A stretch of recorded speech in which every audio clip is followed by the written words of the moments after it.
오늘부터 바울의 옥중서신에 대해서 살펴보려고 하는데요. 이제 에베소서를 시작합니다.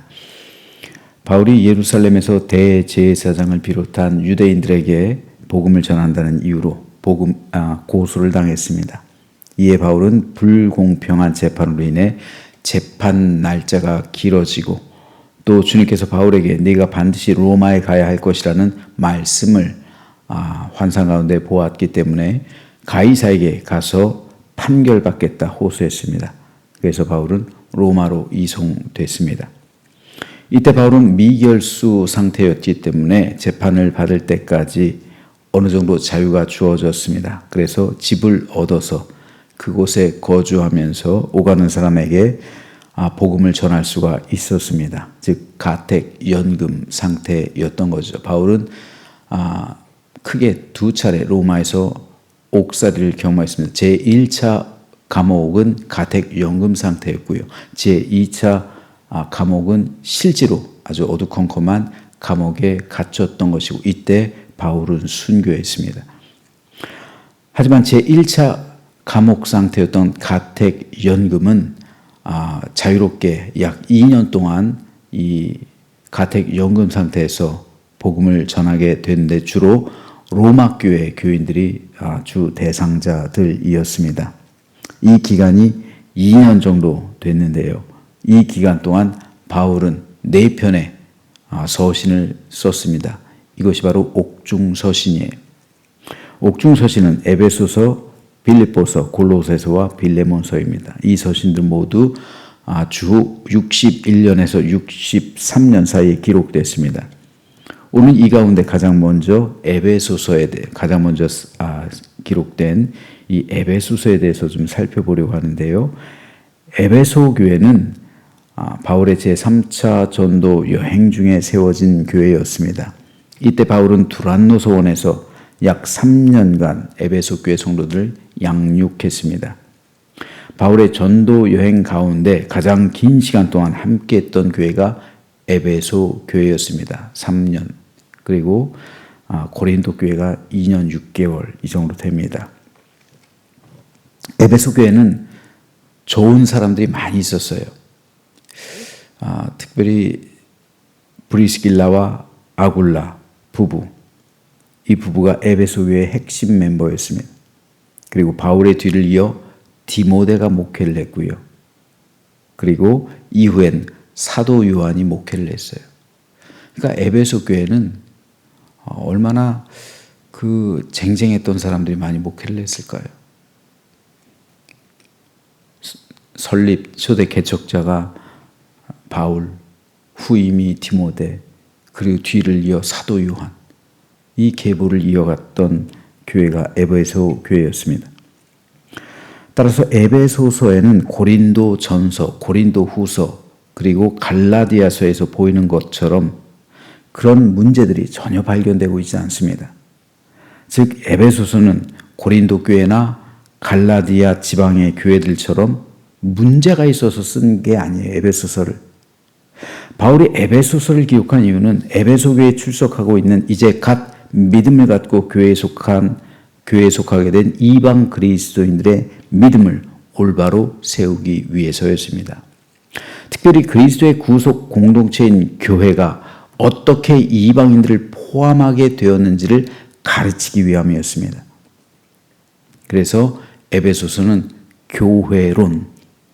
교회론과 구속론에 대해서 특별히 쓰여진 그러한 성경입니다. 여기서 중요한 것은 바울이 교회를 유대인 중심의 구약 공동체에서, 즉 구약 성경 구약 공동체죠. 이 구약 교회로 보고 있는 거예요. 여기서 만민으로 확장된 신약 공동체로 정의하고 있다는 사실이에요. 즉 에베소서는 교회론입니다. 에베소서의 중심 주제는 교회론이에요. 바울은 신약 교회는 새롭게 세워진 구속 공동체, 그리고 역사적인 연속성, 정통성, 단일성, 통일성, 유일성을 가지고 있다. 즉 구약 성경에서의 이 구약 공동체, 구약 교회가 예수 그리스도의 십자가 죽으심과 부활 이후로 신약 교회로 확장되게 되었다. 라고 말하고 있는 겁니다. 그러므로 에베소서는 교회론이에요. 이 내용을 중심으로 에베소서는 크게 두 부분으로 나눌 수가 있습니다. 전반부인 1장에서 3장은 하나님의 구속의 목적 및 그리스도 안에서 구속받은 성도의 지위에 대해 설명하고 있고요. 후반부인 4장에서 6장은 구속받은 성도로서의 새로운 삶에 대한 실천적인 권면을 기록하고 있습니다. 오늘 이 가운데 1장 읽었는데요. 크게 세 문단으로 나눌 수가 있습니다. 1절과 2절은 발신자와 수신자, 표기 및 축도로 된 머릿말이고요. 3절에서 14절은 그리스도 안에서의 하나님의 구속 예정과 그 성취 및 성령의 인침에 관한 바울의 설명입니다. 그리고 15절에서 23절은 성도들의 영적 지각을 위한 중보기도와 교회의 머리 되신 그리스도의 탁월성에 대해서 기록하고 있습니다. 자, 오늘 이 가운데서 마지막 문단에 있는 바울의 중보기도에 대해서 좀 살펴보려고 합니다. 바울이 에베소서 교회와 그 성도를 위해서 중보기도를 했는데요. 에베소서에서는 바울의 중보기도가 두 가지가 기록되어 있어요. 첫 번째가 1장 17절에서 19절. 첫 번째 중보기도고요. 두 번째가 3장 14절에서 19절입니다. 두 번째 중보기도예요. 우리 교회도 중보기도 팀이 있죠. 그리고 나시린의 기도팀이 있어요. 나시린의 기도팀 매일 9시에 나와서 밤 9시에 나와서 기도합니다. 중보기도팀 그때 각 가정에서 함께 기도하고요. 물론 골방 기도도 있고요. 짝꿍 기도도 있고 그리고 가련의 기도도 있어요. 모두 중보기도 팀이에요. 중보기도의 형식입니다. 그런데 중보기도의 원형을 여기서 발견할 수가 있어요. 그렇다면 바울의 중보기도 내용은 에베소 교회와 성도를 향한 바울의 중보기도는 어땠을까? 이거를 살펴보는 게 굉장히 의미가 있을 겁니다. 왜냐하면 그 당시 우리는 기도했다, 사도들이 기도했다는 것을 알고 있죠. 예수님의 기도도 기록되어 있잖아요. 요한복음에. 예수님의 제자들 향한 중보기도가 기록되어 있는데 바울은 어떻게 중보기도를 했을까? 이 기도의 내용을 살피면요. 우리가 기도해야 되는 방향이 정해지잖아요. 우리는 뭘 놓고 기도를 해야 되는지, 우리의 기도는 어떠해야 될지, 이 기도의 중보기도의 내용을 통해서 우리도 이렇게 기도해야 되는 거구나. 초대교회 성도들이 그리고 사도들이 이렇게 기도했구나 하나님께 그걸 발견할 수가 있는 거잖아요. 그럼 우리도 똑같이 그대로 기도하면 되는 거예요. 그러면은 하나님의 역사심이 임하게 되겠죠. 초대교회에 강하게 역사하셨던 그 기도를 통해 응답하셨던 하나님의 놀라신 응답이 오늘 우리의 삶 가운데도 우리 교회 가운데서도 우리 가정 가운데서도 모든 성도들에게 임하게 되겠죠. 그러니까 이 기도 내용을 살피는 것은 너무 중요해요. 그렇다면 바울은 어떻게 중보기도를 했을까요? 바울의 중보기도를 한번 먼저 읽어보겠습니다. 첫 번째 중보기도예요. 우리 주 예수 그리스도의 하나님 영광의 아버지께서 지혜와 계시의 영을 너희에게 주사 하나님을 알게 하시고 너희 마음의 눈을 밝히사 그의 부르심의 소망이 무엇이며 성도 안에서 그 기업의 영광의 풍성함이 무엇이며 그의 힘이 위력으로 역사심을 따라 믿는 우리에게 베푸신 능력의 크심이 어떠한 것을 너희로 알게 하시기를 구하노라. 자, 바울은 구하노라. 그러니까 이건 서신이니까 이런 형식으로 썼겠고 기도할 때는 어떻게 했겠습니까? 하나님, 그들이 하나님을 알게 해주십시오. 에베소 교회 성도들의 마음의 눈을 밝혀주십시오. 그들을 향한 하나님의 부르심의 소망이 무엇이고 성도 안에서 그 기업의 영광의 풍성함이 무엇인지 알게 해주십시오. 그의 힘의 위력으로 역사심을 따라 믿는 에베소 교회 성도들에게 베푸신 능력의 지극히 크심이 어떠한 것인지를 하나님 알게 해주시고 깨닫게 해주십시오. 이게 바울의 에베소 교회와 성도를 향한 중보 기도였어요. 자, 먼저 바울은 여기서 우리 주 예수 그리스도의 하나님 영광의 아버지께서 지혜와 계시의 영을 에베소 교회 성도들에게 주시기를 간구하고 있어요. 가장 먼저 성령님의 임재를 구한 거예요. 왜냐하면 성령께서는 지혜와 계시의 영이기 때문입니다. 성령님이 아니고서는 하나님의 말씀과 비밀의 복음을 받아들일 수 없기 때문입니다. 사람의 생각으로 볼 때 복음은 미련한 것이에요. 고린도전서 1장 17절에 있는 말씀처럼 십자가는 사람들이 볼 때는 어리석은 거예요. 그렇지만 이것은 하나님의 능력이에요. 그리고 무엇보다 지혜와 계시의 영인 성령이 각 사람을 사로잡아야 그들이 복음을 제대로 깨닫게 되고 온전한 믿음에 이를 수 있게 되는 겁니다. 그래서 바울은 가장 먼저 지혜와 계시의 영인 성령님의 임재하심을 구하고 있는 거예요. 오늘 우리도 마찬가지예요. 가장 먼저 우리가 구해야 될 것은 성령 하나님의 임재하심이에요. 교회와 성도에게 성령 하나님께서 임재해 주십시오. 그리고 구체적으로 에베소 교인들을 위해서 성령의 임재하심을 구한 다음에 바울은 4가지를 구하고 있어요. 근데 이 4가지는 모두 다 알게 해달라는 거예요. 에베소 교회 성도들이 알게 해주십시오. 이 4가지를 알게 해주십시오. 깨닫게 해주십시오. 오늘 우리도 각 성도들이 알게 해주십시오. 깨닫게 해주십시오. 이거를 위해 기도해야 되는 거예요. 즉 지혜와 계시의 영인 성령 하나님을 보내주셔서 각 성도들로 하여금 이 4가지를 알게 해주십시오. 깨닫게 해주십시오. 라는 중보 기도였습니다. 그것이 뭐냐면 첫째, 하나님을 알게 해달라는 거예요. 지혜와 계시의 영을 보내주셔서 에베소 교회 성도들이 하나님을 알게 해주십시오. 오늘 우리 교회도 마찬가지. 성령을 우리 제함교회에 보내주셔서 모든 성도들 가운데 임재하셔서 하나님을 알게 해주십시오. 그렇다면 에베소 교회 성도들이 하나님을 몰랐어요? 알았잖아요. 알고 있었어요. 여러분 하나님 모르십니까? 알잖아요. 그런데 왜 바울은 하나님을 알게 해달라고 말했을까요? 알게 해달라고 기도했을까요? 여기서 바울이 말하는 알미란 지식적인 알을 말하는 게 아니에요. 설교를 통해서 또 바울의 편지를 받아보면서 또 성경 말씀을 읽으면서 그런 하나님을 알 수 있어요. 이건 지식적인 알미입니다. 여기서 바울이 말하는 알미란 하나님을 안다는 거란 체험적인 알을 말하는 거예요. 즉 예수님을 인격적으로 만나서 아는 걸 말하는 거예요. 내가 화성시장 알아요. 누군지. 근데 문제는 뭡니까? 화성시장이 나를 잘 몰라요. 이거예요. 나는 아는데 그는 날 잘 몰라요. 내가 누군지. 그렇죠? 물론 제함교회 목사로는 알겠죠. 대통령은 어떨까요?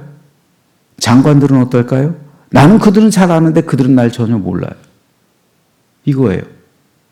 내가 하나님을 안다는 것은 하나님도 나를 아는 것을 말해요. 왜요? 하나님의 자녀니까요. 아니 아들의 이름을 모르는 사람 아버지가 어디 있어요? 내가 하나님의 자녀라면 하나님도 나를 아셔야죠. 내가 하나님을 만났다면 내가 하나님을 만나서 구원받아서 하나님의 자녀로 인정을 받고 그리고 내 영혼이 천국에 그 이름이 생명체에 기록됐다면 그래서 천국 유업으로 받는 하나님의 백성이라면 하나님의 자녀라면 천국 시민이라면 하나님도 나를 알아야죠.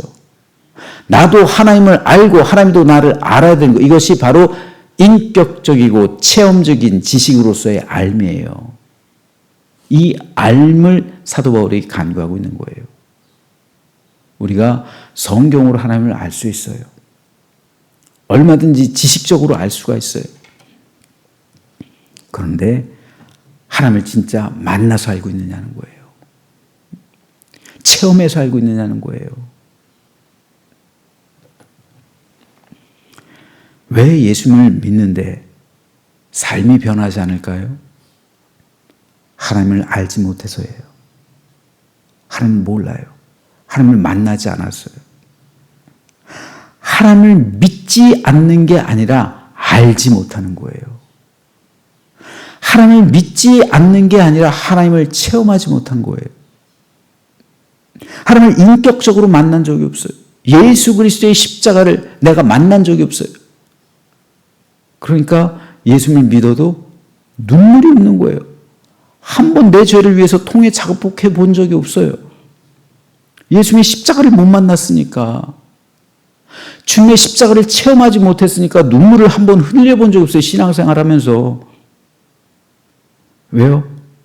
십자가를 체험하지 못했으니까요. 그 십자가에서 내가 죽어지지 못했으니까요.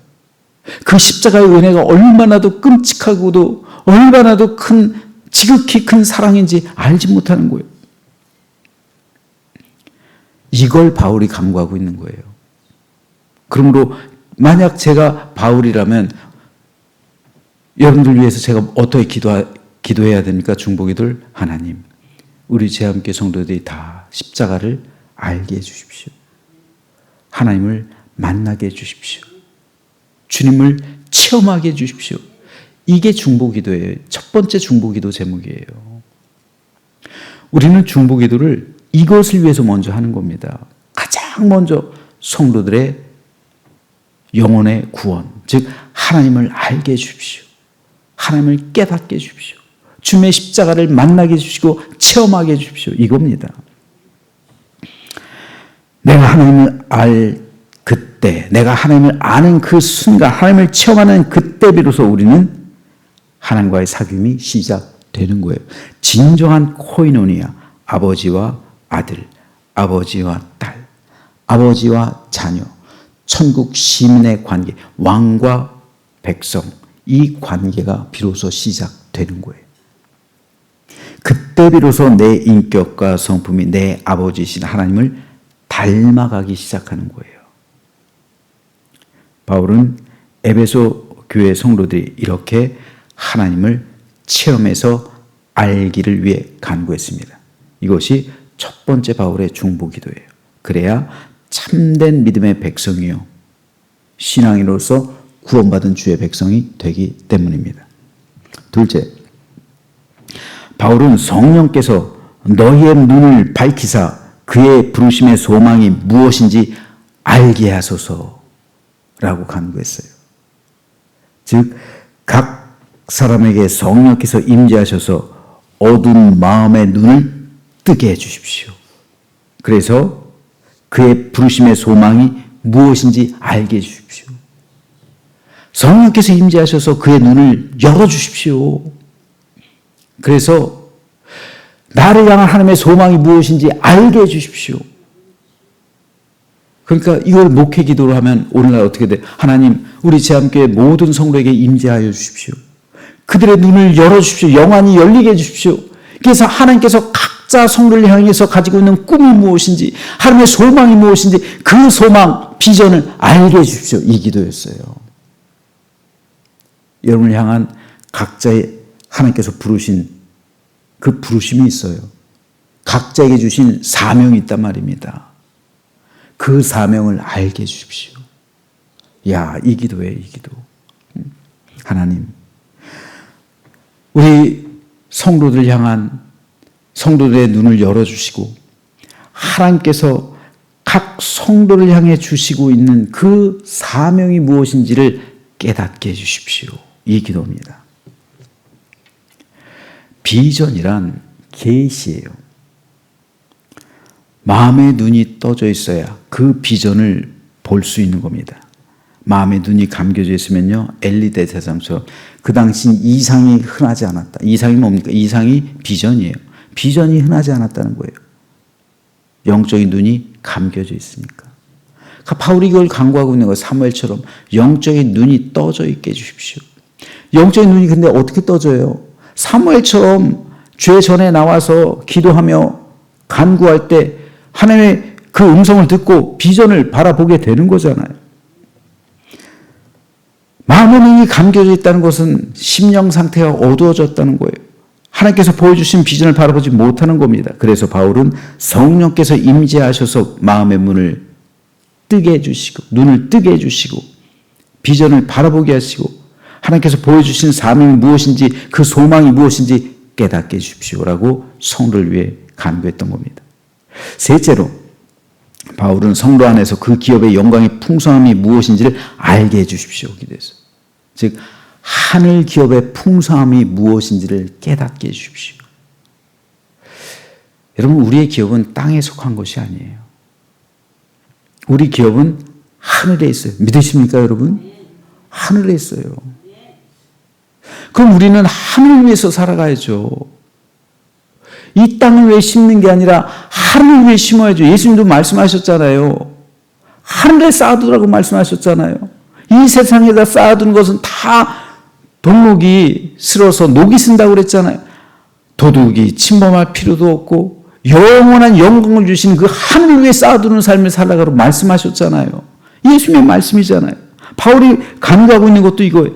그 하늘의 기업의 영광의 풍성함이 무엇인지 알게 해주십시오. 하늘을 위해 쌓게 해주십시오. 이게 바울의 중보기 됐어요. 그때나 지금이나 성도들은 동일해요. 그래서 이 땅에서의 영광과 이 땅에서의 잘됨을 추구해요. 그때나 지금이나 땅에 살아가고 있는 것은 동일하기 때문에 세상을 추구하고 있고 세상에서의 향락, 잘 사는 것에 온 정신을 집중하기가 쉬워요. 여러분, 내가 이 땅에 살면서 돈 문제로 인해서 고민하며 갈등하고 기도한 적은 있지만 하늘에 있는 나의 기업을 위해서 고민하고 갈등하며 기도해 본 적이 있습니까? 하나님, 이 땅에서 내가 어떻게 이 아파트 값을 갚아야 될지, 어떻게 이 물질로 인해 내 삶이 풀려질지, 어떻게 나의 삶이 형통할지, 이거에 대해서는 우리는 기도하는데 하늘에 있는 나의 기업을 위해서는 기도해 본 적이 있으세요? 하나님, 내가 하늘에 너무나도 적게 쌓고 있습니다. 하나님, 하늘의 기업을 풍요롭게 할 수 있도록 하나님, 내가 하나님께 많이 보낼 수 있게 해주십시오. 이걸 고민해 본 적이 있으신가요? 바울이 지금 기도하고 있는 게 이거예요. 그 기업의 영광이 풍성함이 무엇인지 알게 해주십시오. 그러므로 성도는 땅에 쌓아두는 땅의 기업이 있는 것이 아니라 하늘의 기업이 있고, 그러므로 땅에 쌓아두는 것이 아니라 하늘에 쌓아두는 삶을 살아가야 합니다. 이것을 가르쳐야 되는 거예요. 어쩌면 저도 직무유기를 하는 건지도 몰라요. 이것을 알면서도 성도들이 시험 들까봐, 물질로 인해 시험 들까봐 어쩌면 이거 가르치지 않는 게 이게 잘하는 것만은 아닌 것 같아요. 좀 굉장히 인간적인 생각일 수도 있어요. 가르쳐야 되는 거 바울처럼. 하늘에 쌓아두라고 가르쳐야지. 그래, 힘드니까. 그래, 헌금하지 마. 어려우니까. 이건 굉장히 타협하는 걸 수도 있어요. 성도들의 영혼을 오히려 망치는 걸 수도 있어요. 진짜 하늘이 있고 천국이 있고 기업이 있다면 걷다 쌓아두라고 말을 해야지 목회자지. 하늘에 쌓아두는 게 아니라 그래, 이 땅에 사는 게 힘드니까 그냥. 이거 어떻게 보면 하나님 볼 땐 직무유기일 수도 있어요. 새벽기도 성도들이니까 말씀드리는 거예요. 소화할 수 있으니까. 근데 적어도 여러분들은 여러분 가정에 가가지고 자녀들에게 이걸 가르쳐야 되는 거예요. 하늘에 쌓아두라고. 땅에 쌓아두지 말고 하늘에 쌓아두라고 가르쳐야 되는 겁니다. 마지막으로 바울은 그의 힘의 위력으로 역사심을 따라 믿는 우리에게 베푸신 능력의 지극히 크심이 어떠한 것인지 알게 하기를 위해서 중보기도 했어요. 하나님이 우리를 향한 가장 큰 사랑의 표현이 예수님의 십자가잖아요. 그리고 하나님의 우리를 향한 가장 큰 능력의 표현은 예수님의 부활이에요. 즉 바울이 말하고 있는 하나님께서 우리에게 베푸신 능력의 지극히 크심이라는 예수님의 부활을 의미해요. 그리고 바울은 에베소 교회 성도들이 예수님의 부활에 대해서 확실히 깨달아 알게 되기를 위해 중보기도 했어요. 부활에 대해 확실하게 알지 못한다면 성도의 부활 역시 소망할 수가 없어요. 즉 제가 우리 교회 성도를 위해 기도할 때 하나님, 우리 제암교회 모든 성도들이 부활에 동참하게 해주십시오. 부활에 동참하기 위해서는 부활을 알게 해주십시오. 부활을 체험하게 해주십시오. 부활을 깨닫게 해주십시오. 즉 종말론적인 삶, 내 영혼의 부활, 그리고 내 영혼의 천국 입성, 이 모든 것들이 다 예수님의 부활에 이거를 위해서 기도했단 말입니다.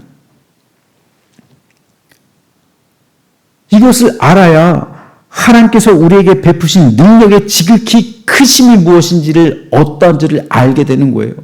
이 부활의 능력이요. 이 부활의 소망이요.